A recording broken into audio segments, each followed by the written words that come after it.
Исәнмесез, эфирда хәбәрләр программасы, студияда Оделия Бирханова. Чыгарылышыбызның төп темалары хакында кыскача. Подписка бүләгит хәйрия акциясенә район җитәкчелеге дә кушылды. Смотрел фильмы про полицейских, и как раз вот участковый есть такой фильм, как Анискин. Бүген 10 ноябрьдә Ичке эшләр бүлеге хезмәткәрләре үзләренең һөнәри бәйрәмнәрен билгели. Ну, не все же могут сами съездить в больницу. Халыкның сәламәтлеген кайгыртып, авылларда тәгәрмәчле поликлиника эшли. 2024 елның 1 ярты еллыгына газета журналларга язылу кампаниясе дәвам итә. Шул уңайдан хакимият бинасында подписка бүләгит дип аталган хәйрия акциясе узды. Район башлыгы һәр елдагыча зәиф уклары һәм Новыйза газеталарына яздыруда ярдәм итә. Быел да ул игелекле гамәлдән читтә калмады. Хәзер инде бөтен кешеләр телефон тотып бирсә дә, без инде үзебезнең газетабызны яратабыз. Менә 3000-4000 экземпляр язырга дип үзебез тырышабыз. Ул язылыр да, Алла бирсә, ел саен язып та торабыз. Шуңа күрә матур итеп язылырга иң беренче әйтәсем килә, безнең газетабыз иң түгел, иң дөрес мәгълүмат бирәбез безнең халкыбызга. Подписка бүләгит акциясенә район советы һәм башкарма комитет коллективы төрле идарә белгечләре дә бик теләп кушылды. Алар булышлыгы белән киләсе елдан 62 гаилә зәиф уклары һәм Новыйза газеталарын бушлай алачак. Булар физик мөмкинлекләре чикле кешеләр һәм мобилизацияләнгәннәрнең гаиләләре. Теләгән һәркем мохтаҗларны газетага яздырып игелекле эшкә кушыла ала. Бүген 10 ноябрь Ичке эшләр бүлеге хезмәткәрләре көне. Алар закон сагында турып, көн сайын җиңел булмаган хезмәтне башкаралар. Җинаятьчелек белән көрәшәләр, хукук тәртибен тәэмин итәләр. Район Ичке эшләр бүлегендә 13 участок полициясе хезмәткәре эшли. Иске бистәсендә участок инспекторы булып хезмәт куючы Эдуард Ахметьяров белән без дә танышып кайттык. Раз еще один адрес у нас. Иске участогы полициясе хезмәткәре Эдуард Ахметьяров эш бүлмәсендә сирәк була, чөнки ул һәрвакыт чакыруда. Кибеттән әйбер урласалар да, гаиләдә низак чыкса да, беренче булып инспектор килеп җитә. Атнасына 3 тапкыр халыкны кабул итәргә дә өлгерә. Я вот тоже люблю общаться с людьми, которые у меня на участке. Каждый человек по-своему уникален, у каждого свой характер, каждый сам, где-то что-то может предложить, что-то сказать, чем-то помочь мне. Хукук сакчысы булу Эдуард Ахметьяровның балачак хыялы. 30 яшы тулгач, ул именлек сагында хезмәт куя башлый. Менә 4 ел инде шушы өлкәдә. Я хотел стать участковым с детства, так как, увидел фильмы, смотрел фильмы про полицейских. И как раз вот участковый есть такой фильм, как Анискин. Участковый Анискин — это очень старый фильм. Советский. Вот там мне понравился, он участковый, и я тоже захотел быть участковым. Эдуард Ахметьяров иске һәм мирный бистәләрендә җәмәгать тәртибен саклый. Яшьләр дә аны күз карашыннан аңлый. Өлкәннәр дә инспектор турында уңай фикердә, яхшы сүз белән хөрмәтләп каршылыйлар. Елена Ильинична, смотрите, у нас профилактику проводим, по мошенничествам. Вот смотрите, сейчас очень сильно мошенники начали звонить по телефонам и пожилых обманывать. Эштән бушаган барлык вакытын ул гаиләсенә багышлый. Хатыны Алина белән бер кыз, бер ул үстерәләр. 3нче сабыйларын көтәләр. Дома он мне помогает, конечно. Поддерживаю я его в основном морально. Он бывает поздно приходит с работы, но я знаю, что так надо, поэтому терплю. Күптән түгел Искезәйдә яшәүче бер гаиләнең коймасын урлыйлар. Участок полициясе хезмәткәре бу эшнең дә тиз ышына чыга. Вакытында киләләр, кешеләр белән сөйләшәләр. Кемнәр анда нинди начар яклар була кай вакытта кешеләр арасында алар белән алып баралар профилактика.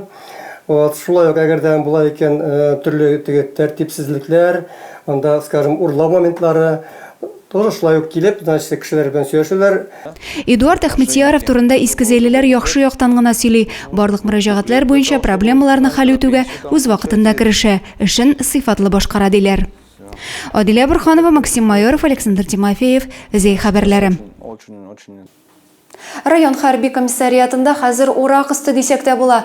Бер төркем егетләр медицина тикшерү үтеп йөрсә, икенчеләре хәрби хезмәткә яраклы булуы турында белешмә алып армиягә китә. Араларында повестка алып та хәрби бурычтан качып йөрүчеләре бар.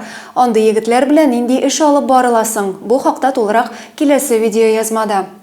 1 октябрьдән армиягә чакырылудан качып йөрүчеләр өчен таләпләр кырысланды. Повестка алып та хәрби комиссариатка килмәгән өчен штрафлар 10 меңнән 25 мең сумга кадәр арттырылды. Медицин тикшерүеннән баш тарткан өчен 15 меңнән 35 мең сумга кадәр штраф каралган. Информирую всех, что с 1 октября административный кодекс ужесточился. За неявку без уважительных причин сейчас у нас штраф от 10 до 25 тысяч. Хәзер повестка шәхсән кулга гына түгел, заказлы ход белән һәм электрон рәвештә дә тапшырылырга мөмкин. Если человек не получил ни электронное письмо, не посмотрел или не получил заказное письмо, оно считается доставленным. И также мы уже будем возбуждать административные дела. Это первый этап, после которого, если человек уже не пойдет, то нам придется возбуждать уже уголовные дела. Тагын шунысын да әйтергә кирәк, армиягә чакырылучы егетләр махсус хәрби операция зонасына җибәрелмәячәк. 1 гыйнвардан хәрби хезмәткә чакырылу яше 30 яшькә кадәр арттырыла. Адилә Бурханова, Максим Майоров, Александр Тимофеев, Зей хәбәрләре. Зейде автомногаборье бәйгесе 7-нче тапкыр уздырылды. Элек конкурста армия хезмәтен узган тәҗрибәле машина йөртүчеләр катнашса, соңгы вакытта яшьләрне җәлеп итә башладылар. Хәрби хәрәкәтләр ветераннары да үзләрен сынап карады. Зейде узган автомногаборье бәйгесе күңелле мизгелләрдән башланды. СВОдагы хәрбинең улы туу уңаеннан автокресло тапшырдылар. От КБУ БДД в лице Рифката Галича Миниханова поздравляем. Вот вам детское удерживающее устройство, что всегда в вашей машине на заднем или на переднем сиденье находилось. Шулай ук яшь армиячеләр хәрәкәте вәкилләренә билгеләр тапшырылды. Бәйгедә катнашучыларның саны елдан-ел арта. Элек армия хезмәтен узган машина йөртүчеләр катнашса, хәзер яшьләрне җәлеп итә башладылар. Это мероприятие проводится с целью профилактики детского дорожного транспортного травматизма. К сожалению, есть у нас трагические случаи на дорогах. Вот, детский травматизм, конечно, есть цифры, которые стремятся к улучшению обстановки, но все-таки и пропаганде безопасности дорожного движения. Бәйгедә катнашучылар 1-нче этапта юл хәрәкәте буенча имтихан тапшырдылар. Аннан соң пневматик винтовкадан ату буенча көч сынаштылар. Укучы малайлар кызларга бу өлештә тиңнәр булмады.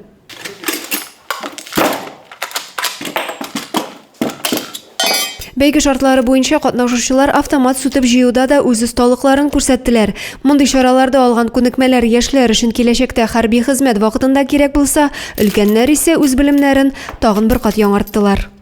Адилә Бурханова, Максим Майоров, Александр Тимофеев, Зей хәбәрләре. Күчмә поликлиника безнең районга да килеп җитте. Авыл халкының сәламәтлеген тикшерү, югары медицина ярдәме күрсәтү өчен табиблар үзләре җирлеккә килде. Ел ахырына кадәр Зейнең 8 авылында булып табиблар халыкны кабул итәчәк.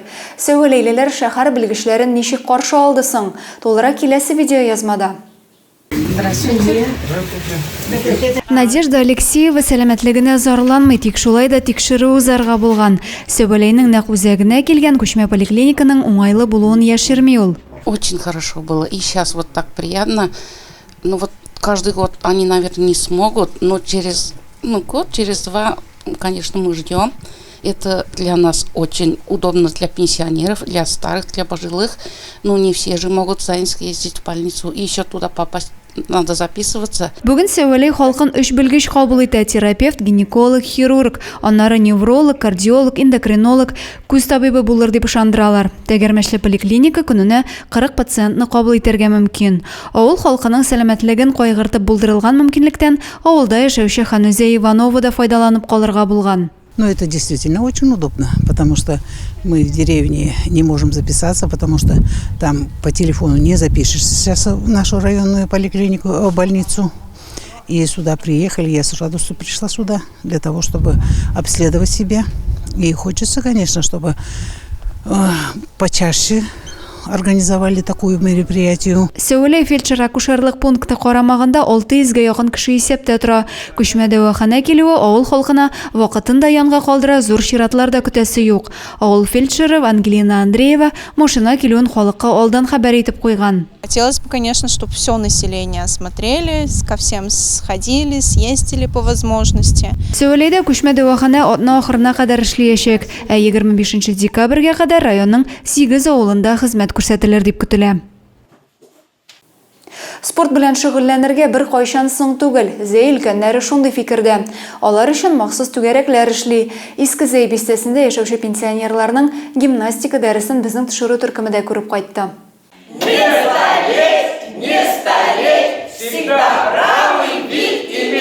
Иске Зәйдә яшәүче өлкәннәрнең көзге көннәре бушка үтми. Алар бистәдәге яшьләр үзәгенә гимнастика дәресләренә йөри. Маскировка шелтәре үрү шөгыленнән бушаган арада Эврика дип аталган бию түгәрәгенә дә барырга өлгерәләр. Гөлсинә Габдуллина бер дәресне дә калдырмый. Шуңа да ул сәламәт булу, яшь калу сырын белә. Йөри башладык кына. Ошый, бөтенсе шундый сөйкемле, бөтенсе шундый җиңел, на подъем.